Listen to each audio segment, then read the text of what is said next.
اعوذ باللہ من الشیطان الرجیم بسم اللہ الرحمن الرحیم۔ السلام علیکم ناظرین حضرات، آپ دیکھ رہے ہیں زویا لائف ہیلتھ کیئر۔ دوستو، آج میں آپ لوگوں کو ایک کامیاب عمل بتانے جا رہا ہوں۔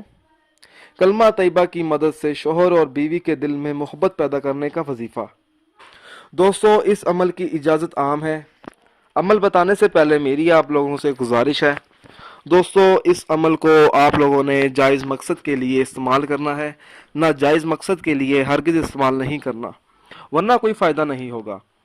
جو کوئی یہ چاہتا ہے کہ کسی کے دل میں اس کے لیے شدید محبت پیدا ہو جائے، اور ایسی عورت جس کا خاوند نافرمان ہے، بیوی سے نفرت کرتا ہے، جس کی وجہ سے گھر میں فضول جھگڑا کرتا رہتا ہے، یا جس شخص کی بیوی نافرمان ہے اور اپنے خاوند کی عزت نہیں کرتی اور اپنے خاوند کو پسند نہیں کرتی، تو ایسی صورت میں اس کو چاہیے کہ وہ یہ عمل کرے۔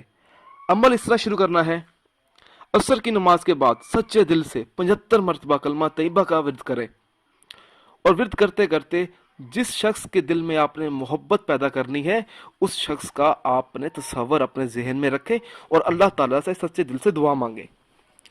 جب وہ یہ وظیفہ کرے گا اور جس کے لیے یہ عمل کرنا ہے، اس کے دل میں محبت پیدا ہو جائے گی۔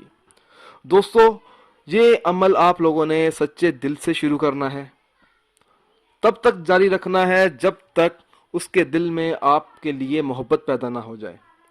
دوستو، اگر آپ کو ہماری یہ ویڈیو پسند آئی ہے تو اس کو لائک کیجئے اور شیئر کیجئے، ساتھ ہی میرے channel Zoya life health care کو سبسکرائب بھی کیجئے۔ جزاک اللہ۔